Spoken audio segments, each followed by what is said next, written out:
Es el Día Mundial de la Madre Tierra.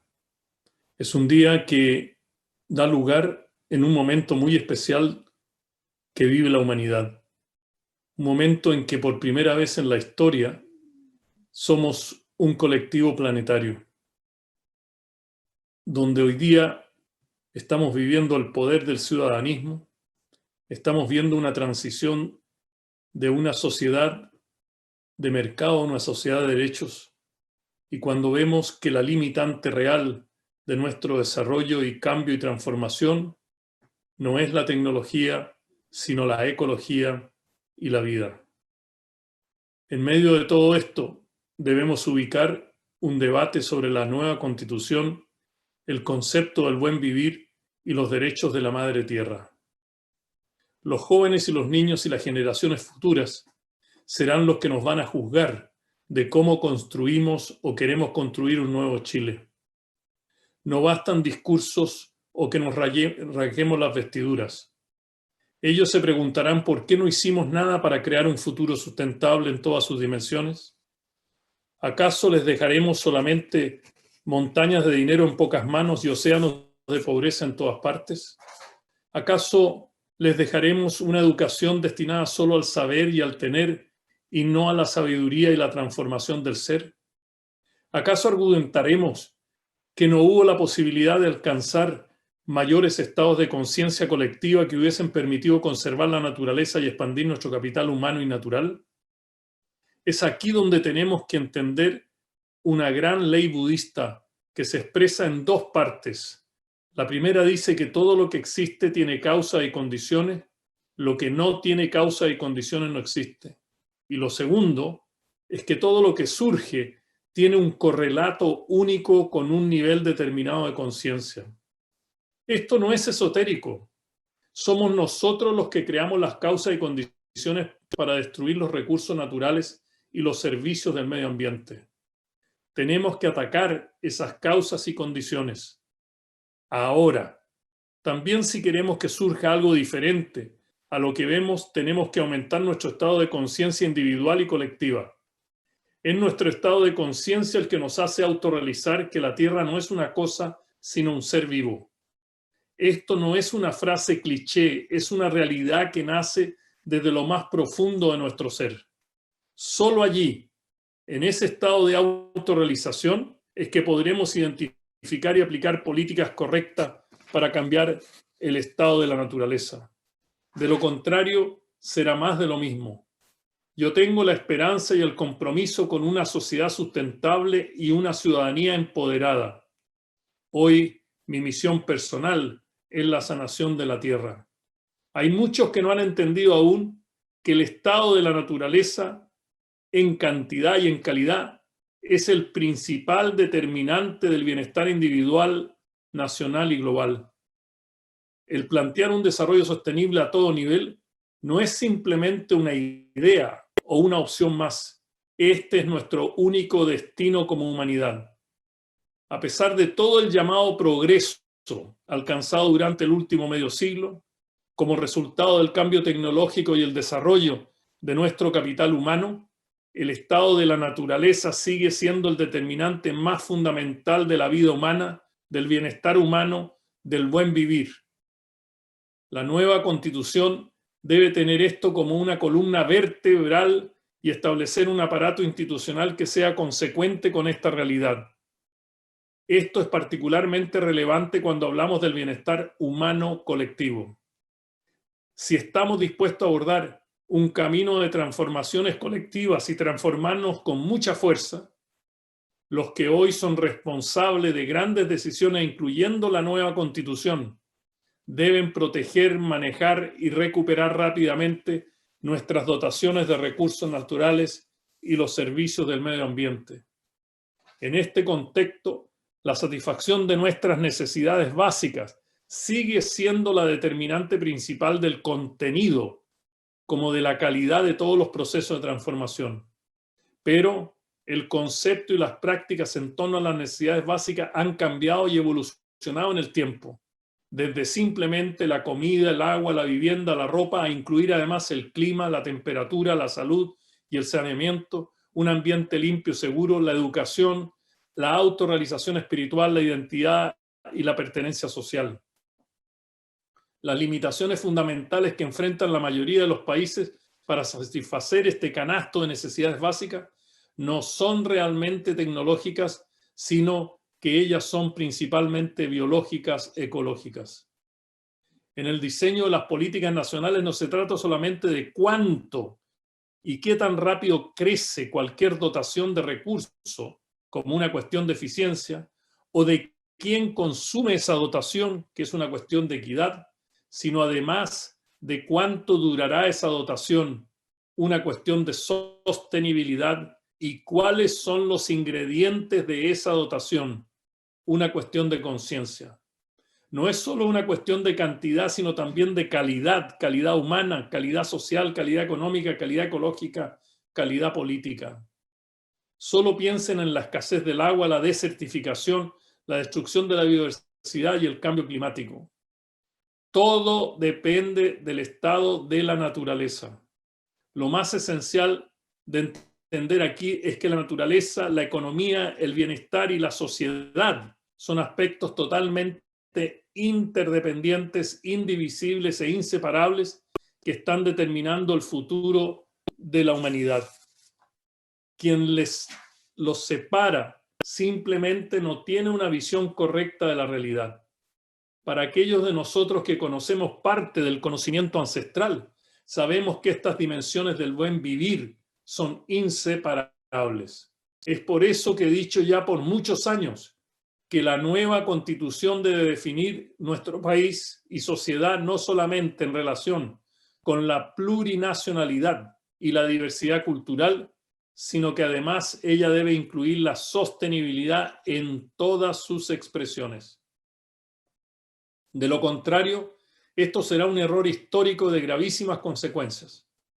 Pero no es posible hablar de la naturaleza en el abstracto. Es por eso que quisiera decir primero que las intervenciones económicas adoptadas a través de políticas macroeconómicas, inversiones, normas, regulaciones, programas específicos, no son neutrales con respecto a nuestra capacidad colectiva necesaria para alcanzar los objetivos y metas del desarrollo sustentable.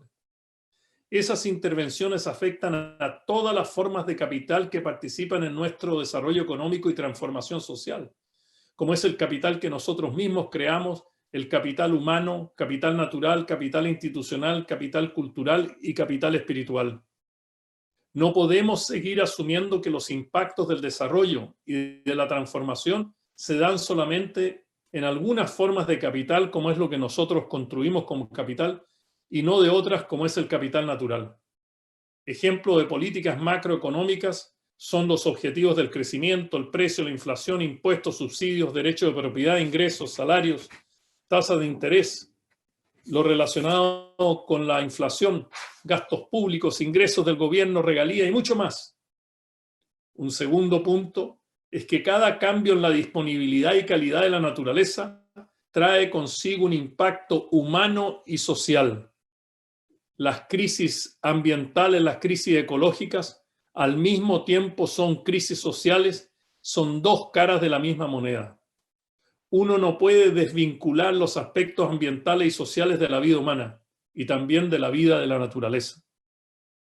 Y un tercer elemento es que la economía y las prácticas de la economía deben poseer atributos importantes que aseguren las formas más elevadas de bienestar humano para todas y todos. No se trata solo de una persona o de una nación. Hoy día también se trata de una sociedad planetaria en su conjunto. Hoy es bien conocido el concepto de bienestar colectivo planetario. Por ejemplo, lo que experimentamos durante la crisis del COVID-19 y hoy lo que experimentamos como pérdida de seguridad humana debido a la guerra y a los conflictos. Todo lo anterior cuestiona los indicadores tradicionales de progreso, como el Producto Interno Bruto. Me acuerdo que en el año 1968, Robert Kennedy dijo que el Producto Interno Bruto lo mide todo, excepto lo que hace que la vida valga la pena. Los méritos relativos de la identificación, selección y valoración de las intervenciones del Estado y del sector privado deben ser evaluadas y medidas no solo en relación a la economía, al Producto Interno Bruto, sino también en términos de cómo afectan a la naturaleza, la sociedad y el bienestar. Esta forma de pensar es vital en las sociedades que hoy día están orientadas y manejadas por los mercados, porque los mercados no poseen los mecanismos automáticos para abordar tanto las externalidades sociales como las externalidades en relación al medio ambiente. Abordar los méritos del progreso humano exige importantes cambios de paradigma y transformaciones estructurales en la conciencia y mentalidad de nuestros líderes. Ejemplo, la política fiscal.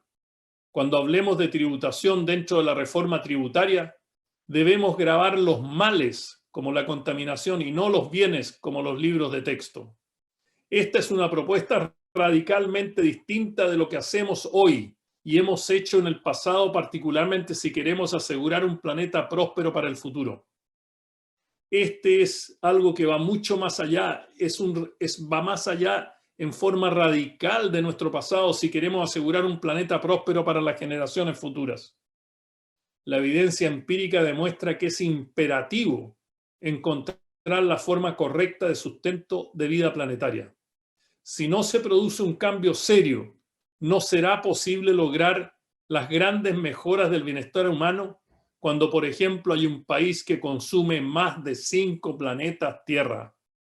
La contaminación de los océanos, el cambio climático, la contaminación del agua y del aire, la destrucción de los bosques nativos, la eliminación progresiva de la biodiversidad, la contaminación de nuestros suelos y de la cadena alimentaria, la destrucción de nuestros glaciales, la expansión urbana descontrolada, son solo algunos ejemplos de cómo el estado de la naturaleza es de hecho el principal determinante de la economía, la sociedad y el bienestar. Nada de lo anterior puede implementarse sin una revolución de valores, en particular los valores colectivos como la interdependencia, la cooperación, la solidaridad, la justicia, la equidad. Nada de lo anterior puede implementarse en un vacío moral y ético. Nosotros aquí presentes, hoy, en el Día Mundial de la Tierra, debemos construir las bases de una nueva ecomoralidad que se convierte en el código de las instituciones nacionales, regionales y locales sobre cómo tratar a la naturaleza. He llegado a ese momento en que debemos adoptar un liderazgo de sostenibilidad consciente. Todo lo anterior también requiere un marco institucional adecuado. Por el momento no contamos con instituciones planetarias ni espacios organizativos propicios para que tejamos juntos. Hoy en día el mundo está dirigido por el interés individual, el interés propio, la competencia excesiva y la discriminación aguda. Tiene que surgir un nuevo sistema internacional y nosotros debemos jugar un papel clave. No esperemos que todo lo haga la Greta Thunberg. Hagámoslo nosotros. Esto debe surgir de una estructura de abajo hacia arriba, con la plena participación de los ciudadanos de Chile y de todo el mundo. La nueva Constitución debe ser un marco de empoderamiento y considerar tanto el poder interno como el externo para poder gobernar y armonizar nuestra ecología interna con la ecología externa. Aquí me llama directamente a compartir una gran ley espiritual, la ley de la correspondencia, que dice que lo interno es como lo externo y lo externo es como lo interno. En esta ocasión no puedo dejar de referirme a algunos temas de actualidad nacional e internacional antes de terminar. Primero, no tenemos instituciones internacionales planetarias ni ciudadanas. Esto demanda de una gran reforma de las Naciones Unidas, del Banco Mundial, del Fondo Monetario Internacional, de los bancos regionales y muchas otras. De lo contrario, debemos nosotros crear hoy la Organización Ciudadana Planetaria. Llegó el momento de hacerlo. Segundo, los derechos de la naturaleza, por los cuales he batallado por décadas, no son solamente una materia jurídica, sino que además es materia de espiritualidad y de conciencia. Cuando la conciencia colectiva haga surgir una realidad en que autorrealicemos que la Madre Tierra no es una cosa, sino un ser vivo, estos derechos a los cuales estamos luchando serán obvios de implementar. Tercero, debemos subir el debate sobre la sustentabilidad del desarrollo a nivel constitucional. Esto no es simplemente un paso mínimo, es de trascendental importancia. Pero es posible de hacerlo y hacerlo hoy. Un debate tan importante como aquel que elimina el Senado o crea una organización regional dentro del poder legislativo. Cuarto, la Constitución no le debe poner un nombre al sistema económico. Lo que debe hacer es al menos dos cosas importantes. La primera es que debemos definir los atributos que tiene el poseer un sistema económico compatible con nuestra noción de desarrollo sostenible, consciente y empoderado. Otra es calibrar los poderes políticos y la institucionalidad política a todo nivel para que ésta sea un apoyo y no una limitante para alcanzar el modelo de sociedad sustentable con una ciudadanía empoderada. Y quinto, debemos hablar de varias dimensiones de la justicia. En este caso en particular, me parece que debemos hablar de tres tipos de justicia.